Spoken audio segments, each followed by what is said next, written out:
Yes, ladies and gentlemen, Arsenal claim a narrow victory versus Nottingham Forest away from home. Gabriel Jesus magic. Bukayo Saka turns up with the goal. Let's get straight into it, ladies and gentlemen. Hit that like button, hit that subscribe button. Let's go right about now.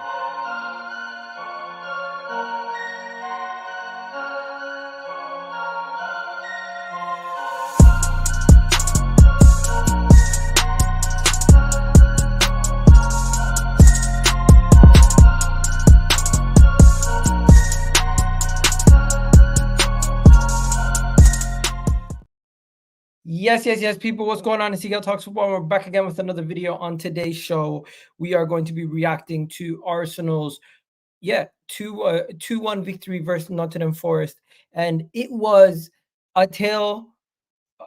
Honestly, I'm just gonna break it down to you guys. It was not that good. It was a terrible first half performance offensively. In the final third, we just couldn't get our goals. We did well creating the chances. We did well getting to the goal, but we just didn't take any shots. We didn't want to pull any triggers. We did not want to take the game by the scruff of the neck. The moral of the story is in the second half, you shoot, even though it's a tough angle, you end up scoring because you're willing to take the risks. You're willing to take the shots. You're willing to try to score the goal. Where I felt like in the first half, we were trying to get the perfect goal. I felt like in the first half, we were trying to score the perfect opportunity. I felt like in the first half, we were not willing to go and just take a couple risks throughout the game to get ourselves that goal. That's just me. You guys tell me what you guys thought. But from my perspective, I felt like we weren't taking enough risk. I felt like we weren't really trying as much. We dominated that first half, but we just were not clinical. We had 9 shots, just not clinical. And you want to know something? From the 9 shots that we had, I don't even remember how many of them were like quality chances. Let me try to refresh my memory. I remember Gabriel Jesus had the header that he missed. I'm looking over it right now. Bukayo Saka, I can't even remember Bukayo Saka's chance in the 44th minute. Gabriel Jesus had another chance late in that first half. I can't remember that either. Gabriel Jesus had another shot blocked. You had another situation where Martin Odegaard had his shot blocked. I remember that one. Just to be 100% transparent, I think Martin Odegaard had 2 chances in the same area, and both of them got blocked. You also had Emil Smith-Rowe took a chance. It was nice to see Emil Smith-Rowe start the game for once and actually get some game time under his belt, as Emil Smith-Rowe, if I'm not mistaken, played pretty much majority of the game until the 70th minute. Yeah, he got subbed off in the 70th minute, and it was good to see Arteta make some substitutions today, because in the past, when we're leading or when we're ahead in games, he kind of waits too long to make substitutions. Today, I felt like he was on it. The moment we needed substitutions, he was on it. He did a good job making substitutions today. But I just felt like this game needed something. It needed moments of somebody to just say, you know what, I'm taking this game. And if you look at where Gabriel Jesus scored his goal, that I know it's from another throw-in, another set piece. You guys are going to be like, oh my God, we're scoring another set piece goal. But really and truly, we needed that. We needed that. And from the angle he scored it too, I'm just going to show you guys the angle he scored that goal from, because it's not somewhere where you normally score the goal from. It's not an angle which you normally score from. And to be honest, Matt Turner should be doing better. It is a goalkeeper mistake, to be fair. But sometimes that's how the cookie crumbles. Sometimes that's how the cookie crumbles. You get a little bit fortunate, things go your way, and you get the opening goal. And from there, Gabriel Jesus had a little bit more confidence. The team had a little bit more confidence. We had the 1-0 lead, and quick succession, we scored again. But before we get to Bukayo Saka's goal, let me just say this. This is an example of the fact that if you don't take a chance, you're never going to get anything in life, in anything, in sports, in life, in football, in dating, in work. If you don't attempt to ask for that raise, try to attempt to take the chance, or try to go speak to that person, whatever you do, if you don't try, you will not succeed. And I felt like in the first half, we were trying to be perfect. In the second half, we were just saying, you know what, we're going to try to get this goal. And that's what Gabriel Jesus did in that moment. He turned, he had nowhere else to go but to try to shoot and not make the keeper. That's what he did. And that's how he got the goal. And good on him. Good on Gabriel Jesus. It's nice to see Gabriel Jesus step up and get us the win. Because today, I'll give it to Gabriel Jesus. Even though nobody can really sit there and say Gabriel Jesus has been this amazing striker in his time at Arsenal. Today he did okay. Today he managed the game well. He got us to the opening goal after missing multiple chances. Though I'll be fair, he missed a couple gilt edged chances, and then at the end he got the goal that we needed. Now Bukayo Saka, on the other hand, I'm not gonna lie to you guys. I'm sick and tired of the hate that Bukayo Saka gets from people. I think Bukayo Saka gets way too much hate.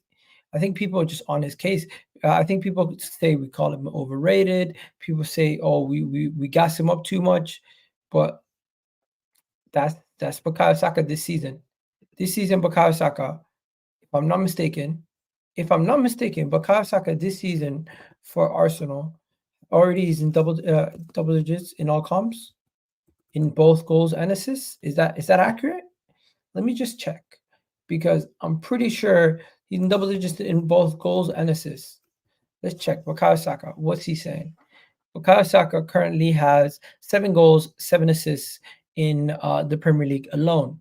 Then you go to the Champions League, where he has 3 goals and he has 4 assists. So overall, he's sitting on 21 goal contributions just with the Premier League and Champions League alone. And then if you add, and then that's it really, because there's nothing else. He didn't really play in the League Cup, and then FA Cup we didn't score. So there you go, 21 goal contributions, and if you include England, it's even more. It just goes to show you how important Bukayo Saka is to this Arsenal team.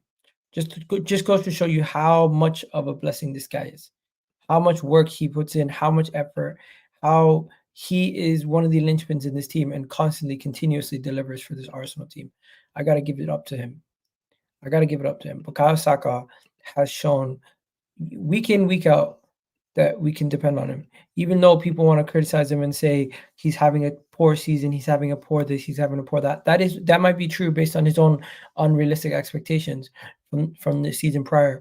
But I feel like Bukayo Saka this season, he's already improved that much. He's 7 goals off of his goal tally from last season, and he's 4 assists off his assist tally from last season. He's going to smash those records this season. He's gonna have his best statistical season, and hopefully it can lead us to some silverware.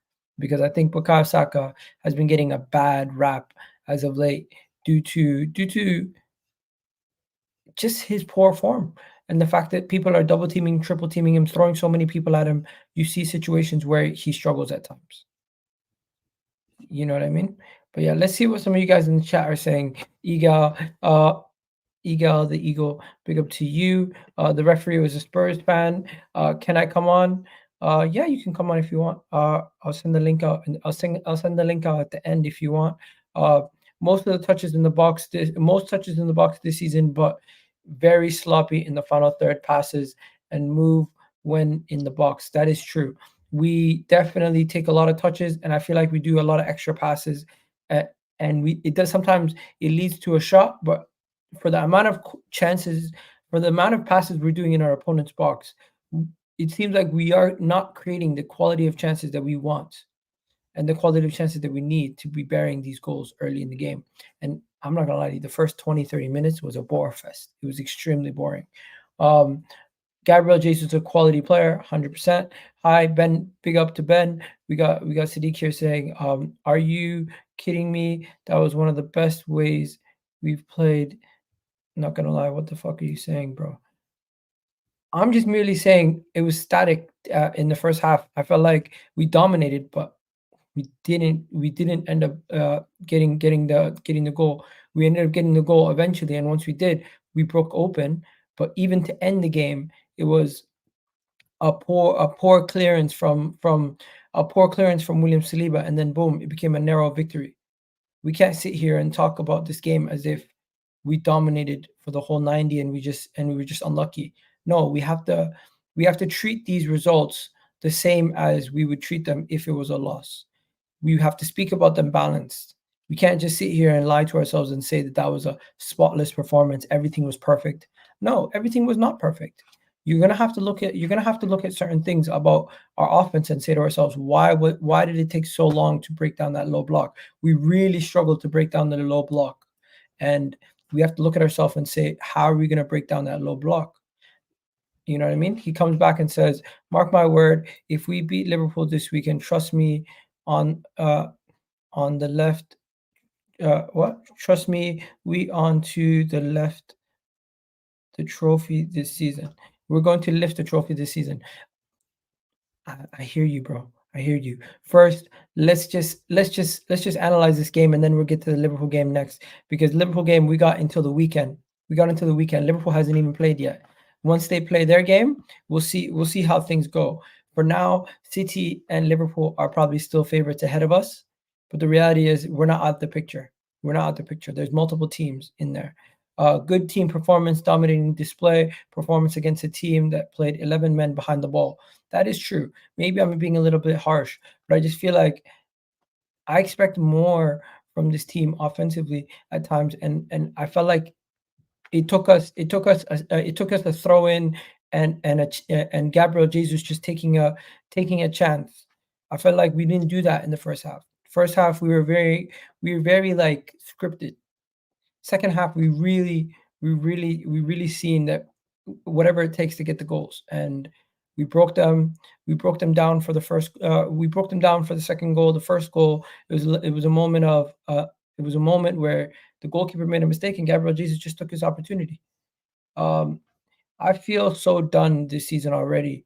Yeah, bro, it's draining because we expect our team to be so good that it's like last year I kind of feel like it hit us by surprise. This season we're more just shocked.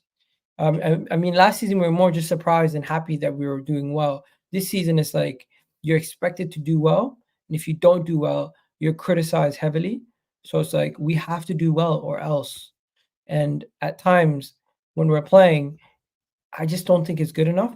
But then there's moments like the second half where we play really well, and you got to give yourself a lot of credit and be like, you know what, this team really turned it around quite quickly. I I don't think Nottingham Forest were ever on top of us. That's not what I'm saying. Nottingham Forest were never really on top of us. They were never really the team that was dominating the game, but they were giving us problems defensively. We were struggling to break them down and get second, that first. Actually, when we got the first, we got the second right away. But yeah, Saka's not having a bad season unless you are purely in stats. Don't watch the game. I think if you actually I think if you watch the game, you're more likely to say Saka's not having as good as a season as it, rather than if you look at the stats, because the stats tell you he's having a really good season. I think if you watch the games consistently, there's things that you can nitpick on Saka. I'm not saying Saka's a bad player. I'm just saying you can nitpick a little bit on there, but honestly, great performance from the team in the second half, and Saka once again turning up for a goal. It's great to see. Congratulations to Igal with the win, but City had 2 games in hand. We'll talk about that another time. Right now, points on the board is more important than games in hand. How are you doing, Miguel? I'm doing good. Um, let's see what's going on. Long season. It's definitely a long season. But yeah, Curran's in the building now. We're going to be adding him at any moment now. Big up to Curran joining us also. Now, before we go any further, ladies and gentlemen, I'm just going to tell you guys we do have a title sponsor for today's video. It is SofaScore. So please do check out the link to download the new app, the SofaScore app. It's the best football app on the planet. You won't need anything else to keep you updated on all your footballing needs. Now let's get straight into it. Big up, Curran. How you doing, man? Yeah, my phone died. I was No trying to worries. find the link, but I messaged you on Twitter. I've just got it started up now. So yeah, I've No been worries. watching. So yeah, Talk to me, man. Some people disagree with me fully with my take on it. I just feel like until we got the goal, I felt like this was I wouldn't say a disappointing performance because I feel like it is a dominant performance, but our finishing and the issues that we have in losses creeped into this first half. yeah, And then in the second half, it's a sign of if you take a chance, you score. Because Jesus' goal, we don't take that chance in the first half. We don't take that chance in the first half because in the first half he waits and he tries to wait to see if somebody comes in to pass back to. That's just me. I mean, this is how I look at it, right? We've had problems finishing for 2-3 months now. I would say there's been a general progression through the season. So we started off not being able to access the middle. The build up was a bit weird, and then we couldn't really access the middle of the pitch well, and therefore we were just trying to get it down the flanks and get it inside. And then when we started started finding our feet a bit, and we got to start creating chances, and now we're creating chances at a very good rate. I think we're equal with Man City in terms of open play chances. I think it's something like 209 before this game, and now we just can't finish the said chances. And there is an issue, I think, with our team right now, is that there's still a lack of balance. I think that's the main thing. There's a lack of balance in terms of you have two runners and two creators on two sides. So you have Saka and Odegaard, both more creative players. They're not really runners that are going to run beyond and stretch the back line of a defense. And then you've got, well, this game it was ESR, so it should technically be a bit more balanced. And Martinelli. But the thing is, Martinelli is so wide all the time. I think this is the first game in the first half we saw him playing striker at times. He was coming in much more inside, and it looked a bit more okay. But the thing is, and this is what I really need to stress this to people, is that the theory can all be right, but at the end of the day, people just have to finish chances. The theory was all there. Okay, Jesus rotate wide, Marcelli come inside, Emil, hit that underlap and get to the byline and try to combine and try to free up some space. But at the end of the day, if you don't finish the chances that you're delivering for your strikers or your forward lines, it's just not going to happen. And that's happened too much with us this season. It's a case of not being able to finish the chances. And one of the main things, especially this game, has shown is, look, I love what Jesus brings to the team. I feel like if we're going to have and accommodate Jesus in this team, we need to make sure, as we did today, I think Mikel probably, I have to give him some credit today because he saw that, look, you need to have Jesus and Martinelli constantly rotating. You can't have them, Martinelli out touch line and then Jesus in the central, because you're not getting your best finisher into the box. Yeah, and you're probably your best football generator, if you want to say. You want to have someone who can dribble past a couple of people or take someone on or touch and move with someone else. That in Jesus, I think his ability to do that means that he has the freedom to go either side, but towards the left helps really get Martinelli more inside. And I think hopefully if we start seeing that a lot more, we'll start seeing Martinelli's goals pick up. But the other thing is that Trossard should also be able, if we continue to do this with Trossard as well, because both Trossard and Martinelli are very good finishers inside the box, but they also look a bit lost on the touchline at times. It's very much they're very good at crossing, they're very good at being able to find a final ball, but they're not really 1v1 demons. None of them are like a Vinny, for example, or like a Leauge or something like that. They're not really, I'm going to isolate my man one-on-one and then go for it. They're very good players. They're just different players. So, the main thing is make sure that the left wing, because we've got two left wing players that are able to, function do a lot well inside the box. And that's where we need to actually be able to, get these guys into the box and really help us finish some chances, because we're not finishing chances at the moment. And it was a case, again, the best example I can give is the Liverpool FA Cup game. We're playing them next. The Liverpool FA Cup game, we were all over them until they scored one, and then they got a second towards the end of the game. So I just think that there's a lot of things that we can look at in terms of being able to finish chances. And if we can do that, then even at 1-0, there's a lot of less pressure on us the guy Nottingham Forest had to come on to us, and we had the ability, to pick up that second in transition, which was a really good goal. I think that was a very well taken goal as well. I mean, The Saka's second was one, yeah, Saka was that was missing quick. no, but the Saka has been missing that shot all game. Like he had a couple of those He had a couple cut after also, yeah. from those zones he was trying to cut in and hit, but it just wasn't coming off, and he had less time on the ball, and I think that got him out of his head a little pit, and that just got put him in and really get the ball past the goalkeeper. But this is the thing. I'll take the 3 points, and that was the main thing. We lost this game last year, and we've won it this year. And I didn't think it was the most convincing win, to be fair. But the thing is, we're in this part of the season, right, where you just need to grind victories out. That Feb period, you want to keep yourself from now until about 35, 36 games in. We need to be able to say, okay, we're in and around 2 points off, 3 points off the top. So in the crunch moments, when it gets to the point you're in with a shout, that's all you need. And that's why I've said from the beginning of the season, just be in with a shout with 2-3 games left, and then it is what you're made of at the end of the day, what the other teams are made of. And if you're the better team, you'll win the league. If you're not the better team, you won't. But people in the chat, let me know what your thoughts are on the game. Did you think it was a good game? Did you were you guys worried? And also make sure you do hit the like button while you guys are here, because I see there's a bunch of you guys here. Do me a favor, hit that like button. It's absolutely free. It doesn't cost a penny. First, I think it's time that we get started with breaking down some of the moments in the game. Sure. Gabriel Jesus' goal.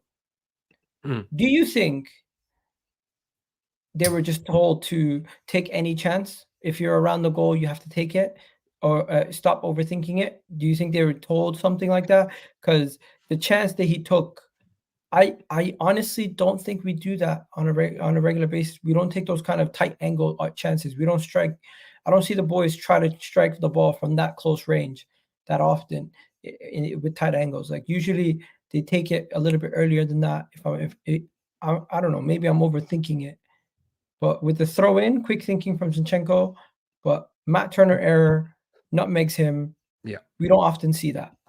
But we do often see that specific throw in routine where we have one guy at the edge of the No, I'm saying the chance. I know the chance. I'm getting onto the chance, but what I'm saying is that that routine where basically a forward gets in behind in an offside, it's a throw in, so there's no offside. So we have someone at the end at the byline just creeping behind. The throw in goes beyond the fullback and in between the fullback and the centre back, and either they can take a shot or take a cut back for someone else.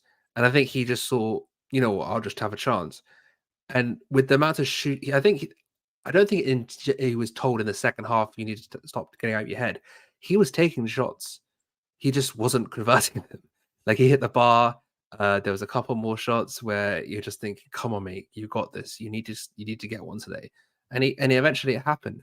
But what Jesus does in general play, it does help us a lot. But being able to contribute with a goal and an assist as well, that's what that's how you can say, look, it goes from a good game to a really good game for him.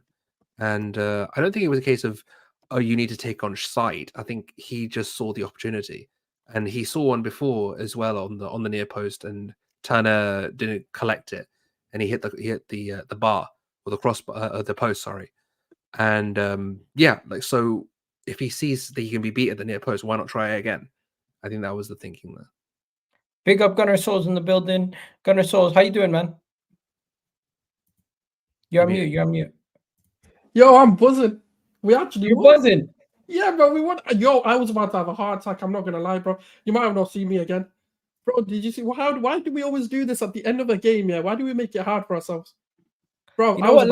I was gonna save that for the last point. I'm just saying what my thoughts are, but yeah, I was gonna save that for the last point. But yeah, tell me your thoughts on the game, man. Hey, listen. That club parade is gonna end. We're gonna destroy that club parade. You know that guy leaving because he knew Arteta's coming for him. He knew he's a fraud. You know what? One Premier League, and we want to parade this guy around. Nah, brother. Let's go. This Sunday game, I'm telling you. Tomorrow they're gonna drop points, and Sunday's gonna be perfectly set up for us to dunk on his head.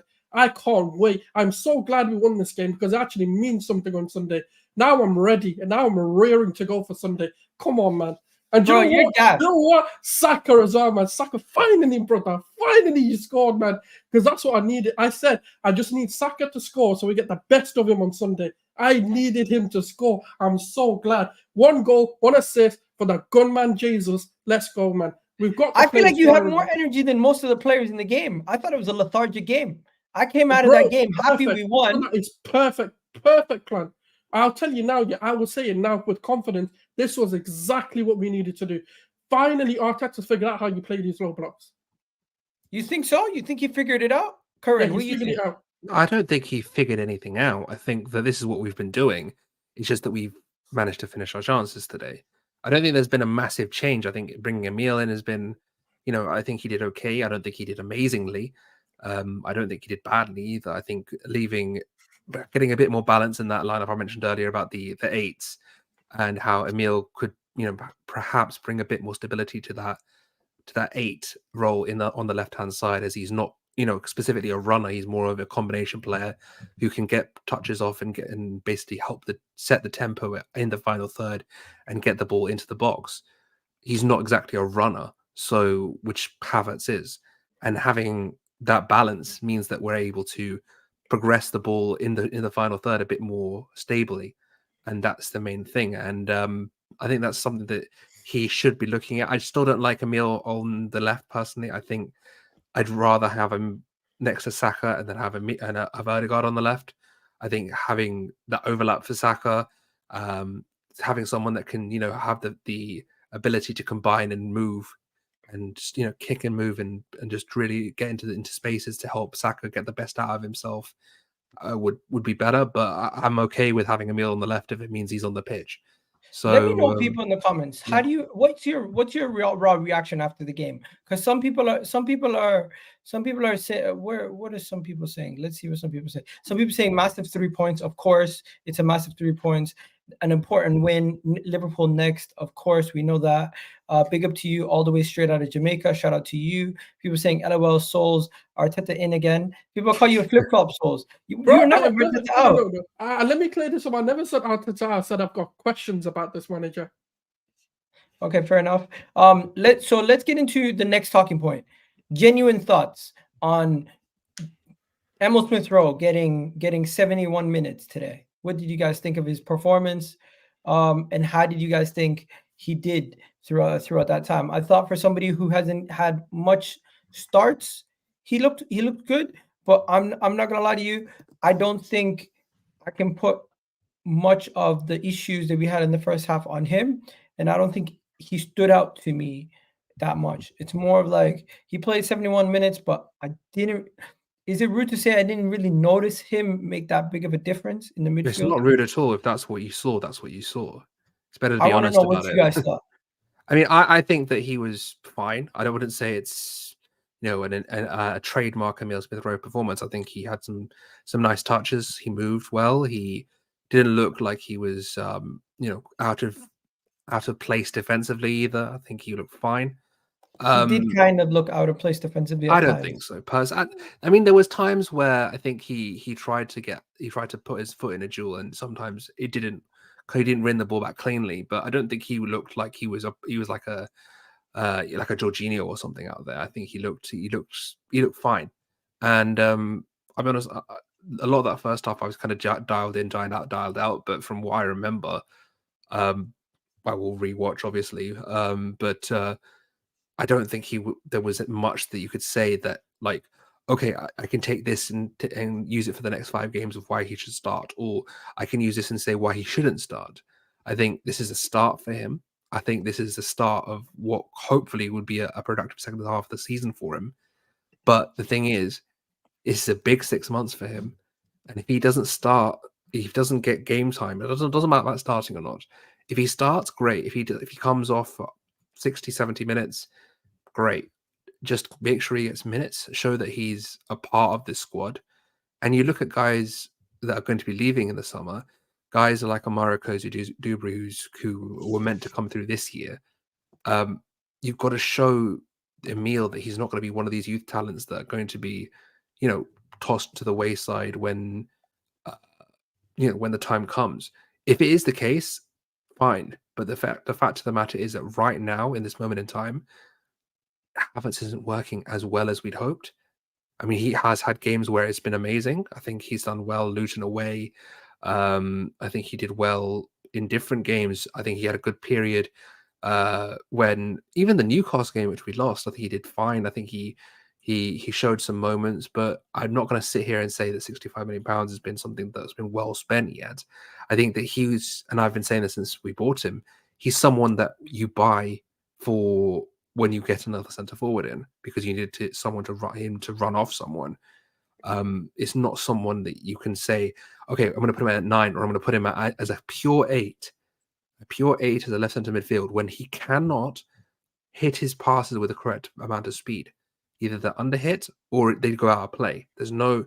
Today was like legit. I look at his passes and I think, okay, good. You've hit that with the correct pace, or good. You've actually managed to keep the flow of the move going. That's not something you should be saying for your starting 8. Your starting 8 should be able to ping a pass and unlock a defense.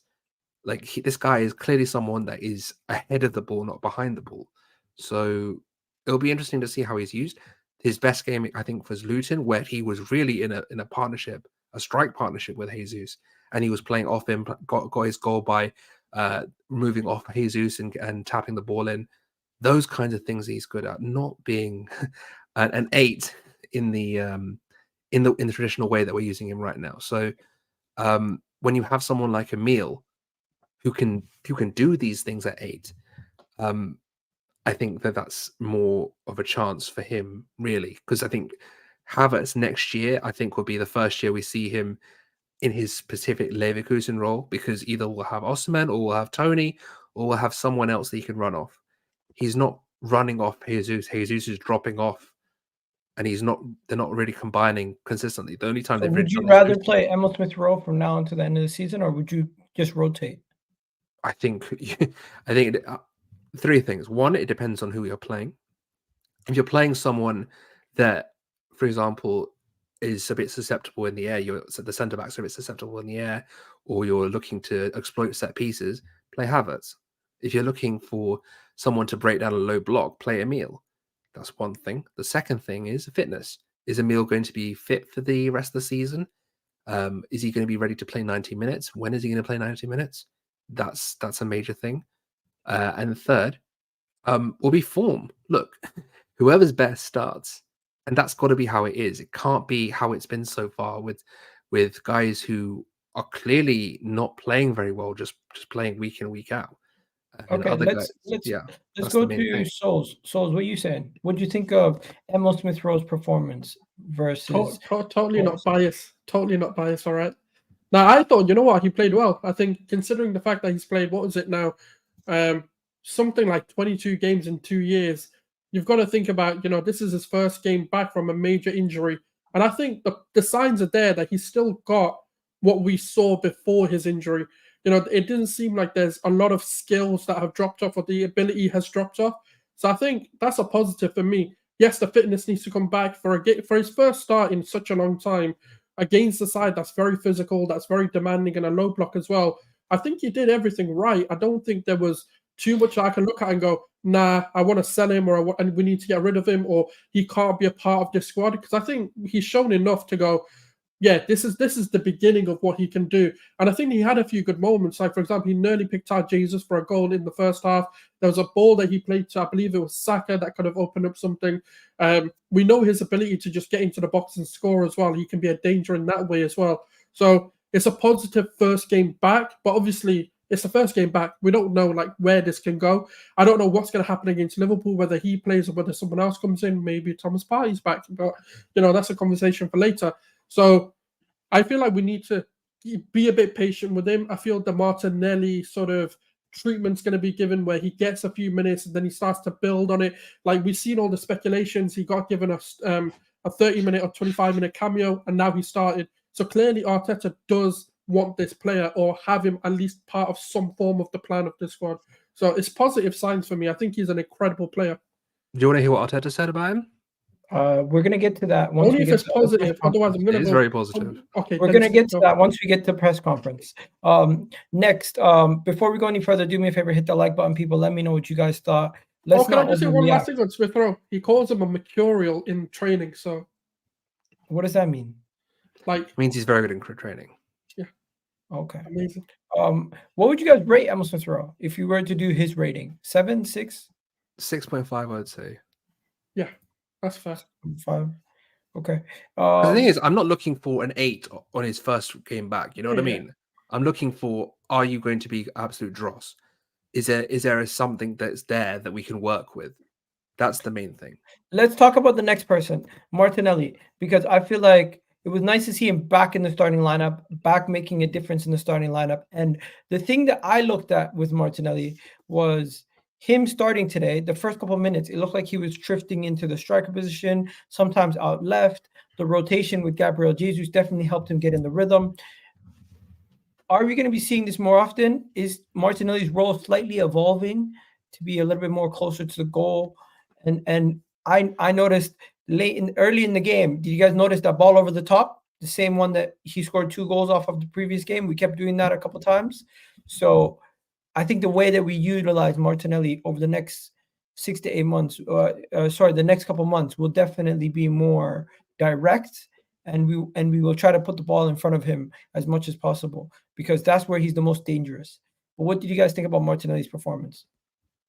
Do you know what? Personally, I think this is the wrong game to start it. I know that might be a bit controversial, but when we know that Nottingham Forest were going to play this out of low block, low kind of no spaces in behind, I feel like when they opened up and we scored the 2 goals, that would have been perfect because I feel like if Martinelli had come off the bench, we would have won this game 4-0 because that's when the opportunities opened up, that's when the spaces in behind opened up, and that's when Martinelli thrives. And in terms of when you said about his sort of drifting into the middle and being a striker, that's what he always did last season, by the way. Jesus was always kind of the winger, kind of going out wide, but Martinelli was the one drifting in and actually playing as a striker, even though on paper, that's not how we set up. So I feel like we're starting to see a little bit of a transition from what we did last season and the components that worked this season in terms of the control, in terms of trying to play not necessarily slowly, but just trying to build up with control. And I just feel like this wasn't the game for him. I don't think he had what I would call like a Martinelli performance. This is the thing that keeps him in the team. But against the Liverpool, for example, that's when you're going to see Martinelli in his absolute element. Because there's going to be space for him, there's going to be time for him, there's going to be places where he can run. He's not this is going to sound wrong because I don't know how it'll come across, but he's not a technical player like Trossard is, someone who can really have that tight dribbling. Martinelli is a bit more explosive, a bit more chaotic, and that doesn't really suit low blocks. You need to be a bit more methodical with your dribbling, and I feel like that's where Trossard would have been beneficial to begin with. But again, I think it was a good performance, but again, nothing special. That's what I'll say. What about yourself, Curran? I thought one thing to touch on, if I'm going to nitpick, Martinelli was part of the people who were taking too many touches. I felt like there was moments where we just needed quick decisions, and he was overthinking it slightly. But what are you saying, Curran? Yeah, I think. Look, we talked about it earlier. You need Martinelli in the middle of the box. That's the main thing. If you can get him inside and get him into positions where you can score, he will score. It's just that either it's form or he's just not feeling it, or it's just he's finally being able to be put in situations where he can score. I think with this forward attack, I think there's a lot of confidence lacking. And I think when you look at how well we overperformed last year, there is always going to be a case where, look, XG is not something that you can just outrun for the rest of your life. We've kind of reverted to a bit of an underperformance. I think if you look at the stats, I've got them up now. Look, we're actually underperforming by 4 goals, RXG, over the season. So look, I think that there's a real case to be said that, look, we're not in a point where the attack needs to be, everything needs to be dismantled, everything needs to be done with. I think there's going to be a correction. I think that when you start putting positions like what I saw today from Martinelli, the areas that he was in, if he's in there for 18, 17 more games, however many more games we were left, he's going to score goals. He's in the box. He's able to get there. So it is what it is. And Saka scored one. I think that's great. I think that's the main thing, getting our forwards in positions where they can score. And today, Martinelli was in much better position. So hopefully, if that keeps happening, he'll score more goals. I thought Martinelli was actually the worst out of the three, but I agree. that's also because the other two created multiple chances and scored. So it's you can't really compare. Let's get into the next point.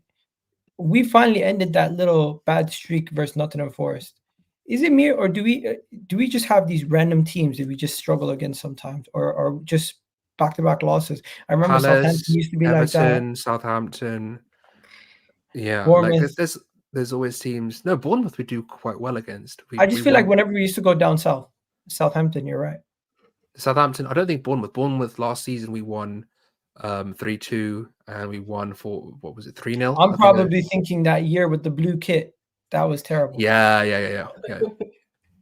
But yeah. No, but this is the thing. I think that the main thing is when you look at some of these teams, and there are always going to be teams that we needed to get 6 points against. And the teams last season, we only got, like, for example, we dropped 3 points against Ham at home. We lost that game this season. We need to go to West Ham and put a performance in and, get that monkey off our back. So I think there's going to be teams where for a year or two, maybe something goes wrong. And the thing is, West Ham are a much improved team. Kudus, Bowen is looking much better as a striker instead of being a right winger. Paqueta, Ward-Prowse, Alvarez, Aguerd, they're a good, they're a decent team. But we have to look at teams in terms of what we do instead of what other teams do. And I think there's times where this team has an ability just to overthink everything because of who they're playing, and that's something that we need to erase. I think there's games like, I don't know, how can I say this? Like, you saw even the Man City game where we won, you could see how much the pressure was on these guys until Martinelli came on at halftime just to stay in the game, try to get to halftime, and then try to push on after that. And you can tell at the end of the game, the nerves started to hit 100%. But that's with everyone. I think Arteta's substitutions really calmed everybody down. I mean, there was only 2 minutes after that. I think it was a good idea to make the substitutions because I felt like but I would have made them as soon as the goal came in. Before the substitutions, I felt like we were starting to crack. But then he made the substitutions, and it kind of like calmed everybody down. You brought an experienced head in Jorginho on the pitch to keep the ball. But that's more of a psychological thing because we see those changes quite a bit to close games. Like Jorginho for Odegaard and Zinchenko for Kiwior. That's an end. We used that against Palace when we won. It's a good way to just calm the nerves and just have that psychological finishes of the game to come in. Do we have anything to say on Saka before I start the report? I think this is one of his better games. I don't think this is his. I think some people are saying this is his best game. I don't think that's true for this season. But he looks. Look, when you have Odegaard actually filling in that wide lane and having him in between the fullback and the centre back, and he's able just to run at people as well as to be a bit wider. That having that fluidity, having that ability to come in and out, making darting runs, coming back and providing a bit more of an option in terms of progression. There's a lot of things that you could say from him today. I think he was very good. Obviously, the goal helps.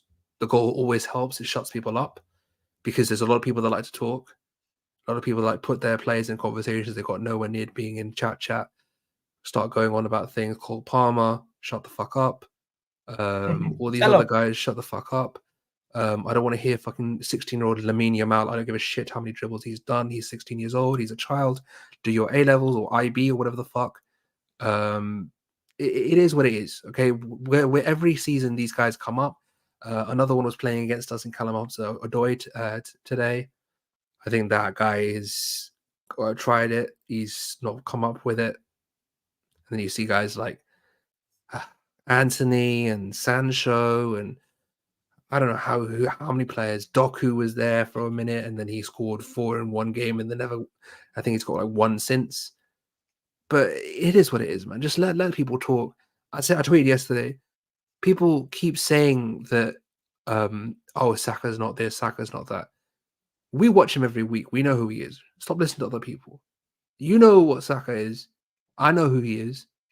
We know who he is. So if you want to use other people as a measuring stick for what Bukayo Saka is, that's your prerogative. It's just not true. We watch this guy every week. We know he's one of the best right wingers in the world. We know he's got a Ballon d'Or nomination. He will get another one this season. He is who he is, man. We put some respect on his name. If you want to chat to us, if you don't want to do that, we just won't chat to you because you don't know what the fuck you're talking about. It's that simple. Okay, let's keep it moving. Souls, do you have anything to say on Saka before we move? Starboy is coming to Liverpool and he's gonna beat them. Let's go. There you go. The Arsenal report, they basically spoke about Smith Rowe getting a chance to play today. They spoke about all the possession, not enough cutting edge. Then, of course, we reinvigorated ourselves after the break. We got the goals that we needed. Jesus got the breakthrough. Bukayo Saka sealed the win. We kind of spoke about the tense finish. I felt like Saliba had a big part to play in that finish. He could have cleared that ball away. From him. That was a poor clearance from Saliba, and he does this thing where he doesn't as big as a guy that he is, he doesn't use his body a lot. Like he kind of lets people body him around sometimes. Yeah, I mean, in when it comes to duels in the air, it's where Gabriel needs to cover him, and I've said this multiple times. Gabriel is the duel winner, the aerial monster. Saliba is the cover defender, the ball player, the one that cleans up and does the work that Gabriel can't do. They mesh perfectly well together. One strength is the other weakness. Other's weakness is the one strength. It's very much a balanced partnership. And Saliba doesn't look anywhere near as good without Gabriel, and the same is the other way around. They do what each other lacks, and that's why they work so well together.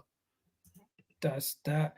I don't see Arteta's report. Did someone tweet it out yet? The AFC things or TNT? Did he do a TNT report? What did he do? I've seen a couple of tweets. Oh, he did do a TNT interview. He did do a TNT interview, yeah. He spoke about the improvements of the team and so on and so forth. Let me just get it up. Obviously, I can't play the interview. I don't want to get in trouble. So AFC stuff. Let me see what AFC stuff has tweeted on this. So he spoke about the incident. He said that there's an incident that push each other. They're not happy at conceding. Oh shit! Yeah, they were basically. It looks like Ben White and Zinchenko got into a little argument after the game. Yep. Over who conceded that goal? They don't like conceding, basically. That's a good thing. Yeah. So Arteta spoke about it. Today we conceded. That is not the level we want. Hey, I'm happy with that. Put it on him. Stick it on him. No, a big pause, but you know what I mean. And then how did you have to say pause, man? You're a grown adult. Come on now. I know, man. It's just this UK thing. Everyone's saying it. I got used to it. Jesus. We really need Mikel Arteta and Jesus. We really need him to at his best. He had a great feeling before the game. I told him we need some. What does that mean? Read it. He had some fluid in his knee. He had some fluid in his knee and he was struggling, but he was telling me and every physio out there today, 2 days ago, I want to be on that pitch. So he pushed everybody to be there. And when somebody has the attitude and the desire in this moment, something good is going to happen because the ability and the quality to do it. He was magnificent today. There you go. I got there in the end, guys. Bear with me about dyslexia. And then that's pretty much it. What does this say? Arsenal have now 20 points away from home. Oh. Only Liverpool and City have more. Yep. We should have never dropped points Fulham away. We should have played better that game. We Aston Villa, Newcastle. Those are the 3 losses, right? Away from home. Shit, man. Mm-hmm. I'm looking back at those games and I'm saying to myself, every single one of those games, except for Fulham, probably we were in it. But hey, What can you do? Player ratings. I earlier somebody said to me Raya was shit today. I'm like, are you silly? Raya was amazing. What was it? What? So Arteta said something on Smith Rowe. I wanted to know what it was. I couldn't see it. I think couldn't find does he have it? I have the Emil quotes if you want them. Yes, please. Okay, what was it? Let me find it. Yeah, here we go. Arteta and Emil Smith Rowe. I think he looked exactly the same as he looks in training. He fully deserves this chance. He's really put his head down. His attitude has been really good. He's a tremendous player, and you see the way he moves. It's just a joy to watch him. Okay. Yeah. Nice to hear. Let's go. Nice to hear those positive remarks from the manager backing the player, backing his players. Let's get to this though. What are we saying for Raya? Because I had somebody tweet me that Raya cost us that goal. I'm like, Raya didn't cost us that goal. That was on Saliba.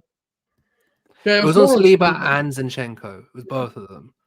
Like it came. It's always Zinchenko, man. Zinchenko's always a big part of the goals that we. I'm telling you, if there is a way to get a fullback that can play left back in this window, I know it's probably never going to happen, but if there is a way, I am begging. I'm begging on genuinely. Like I'd rather play Zinchenko as like a 6 or a double pivot 6 than I would at left back. Did you guys see? Did you guys see what Paul Scholes tweeted? Yeah. Instagram story. Paul Scholes like you have a midfield, you have a left back playing midfield is an insult to midfielders.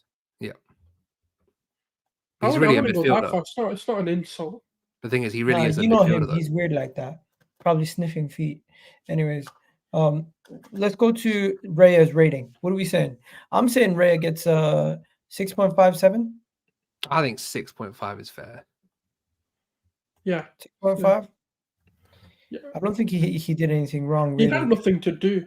Like really, Ben White? other than the save at the end. Ben White 7. Yeah, 7. I think that's fair. Fine.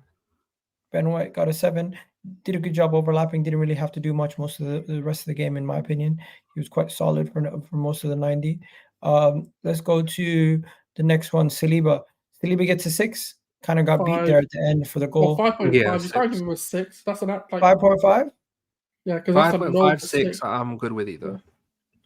Okay, we'll give him a 5.5. Did misjudge the header for that. Gabriel Magalhaes, solid performance, and it's funny how he's basically like the captain of set pieces. He's speaking to every time we have a set piece. You got Odegaard, him, and Declan Rice just having a little huddle. I'm gonna give him a 6.5. What do you guys think? Yeah, 6.5 is fine. 6.5. Untouched pretty much the whole game. Zinchenko, same as Saliba. 5.5. Mistake, you can't really give higher. I think it's kind of harsh to judge him based on that one mistake. He was integral to the rest of the game, and he was a big part of us holding on to possession as much as we did. So I'm willing to give him a little bit more than Saliba. Or is that harsh? Yeah, but then it's harsh on Saliba. That's why I say 5.5 because you made a mistake. Okay. But then again, for his standards, a mistake is quite. We'll give him 5.5. We'll give him 5.5. We keep him moving. Ben White, Declan Rice. It's just a standard 7 every game for him. I don't even notice him being bad. Look, you know how much I love that guy. I think he was for his standards, for the way he plays. He's got a 6 for me. Like I think that's he what wasn't I was as gonna say. good. No, but their whole game plan was to keep Rice off the ball. No, for sure. Yeah, but he I wasn't a think 7 that though. Like I couldn't. He is struggling fitness wise, and I think that he wasn't as dominant that he usually is. 6.5. I have the standards for that guy is through the roof for me. The guy needs to be giving a 7 for him. He's an 8 for other players. Like he has to be on it to get that kind of rating. That's how highly that guy is in this team. It wasn't like Rice. It was just like, okay, you did your thing. It was like having a normal DM in the game. Yeah, I think he won some duels, he lost some duels. Yeah, I'm not having 7. I think 6 is fine. Yeah, 5 is for him. That's a 6, and I think he is carrying it because he did pass that fitness test today. By the way, I also gave Emil Smith Rowe a 6. Yeah, that's fine. I think that's fine. Odegaard gets a 7. Yep. Mm-hmm. Okay. Integral piece to link up, creating all those chances. Everything kind of went through him. Yeah, I can't disagree. Yeah. And then Bukayo Saka, if Odegaard's getting a 7, Bukayo Saka is going to get 7.5. Yeah, 7.5 was good. Because Jesus probably going to get man of the match, and he's going to get 8. Yeah, I can kind of live with that. Yeah. And Gabriel Martinelli. Is it harsh to say Gabriel Martinelli gets a 6.5? No, it's got to be a 6. 6? Okay, we give him a 6. Havertz, was he I on enough? don't think the subs had enough time really. No, I mean, he did have a big part to play in the goal. but I don't know about rating them because it's like it wasn't enough. Like even Trossard had a phenomenal Kai Havertz in his short time period did help create the second goal. No. All right, we'll give him a rating. But I'm just saying, like, I don't know if there was enough time to say, like, I can give him a proper rating. I'm just gonna give him a 6. All right, sweet. Trossard. Oh, he was sick, when he came on. I think he was decent. 6.5. Oh, that little run that he did, and then I'll give him a 6. Just missed. Keep it the same as Havertz. Just keep it consistent. Yeah. And then Eddie Nketiah, no rating really. Didn't spend too much time on him. Jorginho, no real rating on him either. It had 2 minutes. Yeah. What are we giving? What are we giving Arteta for today? KVR no rating also. What are we giving I Arteta? think he gets a 7. What? Who gets a 7? Arteta. Oh, okay. Yeah, I can agree because I was gonna go 7, 7.5. Okay, so we give Arteta a 7. I'm gonna give Arteta a 6.5. And hear me out. I think he did a good job overall managing the game, but I just feel like if we're gonna be giving 7s, 8s, 9s, 10s out, it needs to be a little bit better performances. I think average to semi-average is how we performed because we were dominant, but we weren't like blowing them out. I know. I as much as I'd love a 9.5, 8.5 performance from the lads week in, week out. Look, something we've done a lot better this year is we are, I think personally, not as frenetic. We're not more. We're playing our game. We will understand that you won't get past us. And are you okay with the boring Arsenal? No. Yes. Yes, 100%. 100%. Because the thing is, there's a way. Is this how you win the league? Playing boring? Not playing boring, but you've got to there's more than boring because there's a lot of teams like Burnley can be boring with the dash. Last season, having a midfielder of Havertz, Partey, Xhaka, and Odegaard, to now having Rice, Havertz, and Odegaard. No Partey, no Xhaka, and we're still 2 points off the top of the league. We've basically replaced our most integral part of our team, and we're not in some crazy place. Do I think we win the league? Not really. I'm kind of on the fence. I think that it can go either way. We've got a lot of very important Arteta gets a new contract? Yes, I do think Arteta gets a new contract. As you can see the controversy over that. People hate it. Who gives a shit? Genuinely. Because the thing is, this guy has been hated from the first day he's come in. He's been hated by our own fan base who go from the day he's come in. I'm seeing people today quoting comments with "get out." Like, who gives a shit? Genuinely, I don't give a shit because it's the football that matters. You want to talk about Arteta, you want to talk about contracts and this and that. Great, the football matters because you don't win football games by contracts. You don't win football games by pay rises. You don't win football games by dressing room drama. That's not how you win football games. You win football games by playing good football. And if the football is good, then fine. If football isn't good, then we have to start having conversations of why. Today we played a good game of football. We played we didn't play a great game. We played a good game. And I don't see why the conversation has to be Arteta's new contract or what about the extensions or this and that. There's a game of football that's been played. Let's talk about the game of football. I think that's a fairly easy message to sustain. And I don't get why the whole culture is. But Arteta's had this many years, or Odegaard is not playing this role that I think they're just more. They just want us to turn on our manager so they can sit back and laugh. Our own fans want us to turn on our manager because their ego is more important than it is being right or wrong. That's the most important thing. I was right about Arteta. I was right about this. I was right about that. I'm pretty sure I'm one of the most. I've been behind the manager for one of the most in terms of our fan base. I have questions when he does shit things. I have questions when he doesn't do things wrong. But I also don't need to go and say Arteta out every single bloody day and start going on about things just because I want to be a few clicks. So I want to start a good X post. Who gives a shit? The platform's dead anyway. Just make sure that you just talk about football. We're football fans. Why are we talking about managers? You know what I mean? Like, I understand there are other rivals are trying to banter us after. Brother, you're getting bantered by Chelsea fans who can't do shit. You're getting bantered by United fans who have spent how many millions on Anthony, Sancho at the same position in consecutive years and still can't get the same. Their best right winger is probably Pellistri and he's going on loan. Like, genuinely, we are as a club are quite stable, and people keep trying to bring things up. There's the Ornstein thing from about Havertz on 275k. It's a shit contract, I agree. And we're firing people over that. No, the game of football's on tonight. Watch the game of football. How about that? Is that so easy? So hard? So someone's getting at me right now for my title. I called it a narrow victory. Maybe I'm being a little bit. Maybe I'm a little bit playing on with the words, but at the end of the day, it felt like at the end of the game, we were there for the taking, and I was a little bit concerned. Everyone here probably was, no? No, I don't think we were there for the taking. I think at 2-0, we looked fairly comfortable. I think we gave a goal away. When we conceded the goal, it seemed like they constantly were berating us. They were. But the thing, how many games this season have we had? Like, we've gone up 2-0. And they've pulled one back, and then we just see it out. We're very good at like just seeing things out. We very rarely go unless it's like with like 50 or like half an hour ago, like the Fulham game where we drew 2-2, or like the Tottenham game where it's like, okay, fairly short into the second half.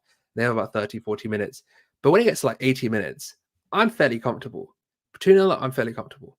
And even when the goal came in, I wasn't like on the edge of my seat. I was like, oh, it's a bit annoying. But I kind of woke up and I was like, yo, we need to bury these idiots. Because I felt like that's your take, and that's at least an honest take, because I can understand why you'd be a bit worried. It's these guys that are like, oh, we dropped a goal, so that means the performance doesn't mean shit. Who the fuck cares? We won away from home. That's a good thing. We won 3 points. We're 2 points off the top. That's the priority. That's the priority. Yeah. Anyways, I'm gonna wrap this up here, guys. Big up, guys, for jumping on. Egot answered his own question.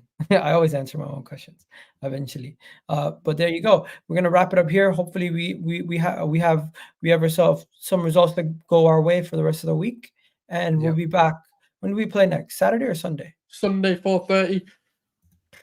It's going to be entertaining. Get ready, guys. Get ready. We're out of here, people. Have yourselves a wonderful day. I'll catch you guys in the next video. Love for the love. Don't forget to check out the title sponsor, SofaScore. The link is in the description. And we'll catch you guys on the next one. Peace.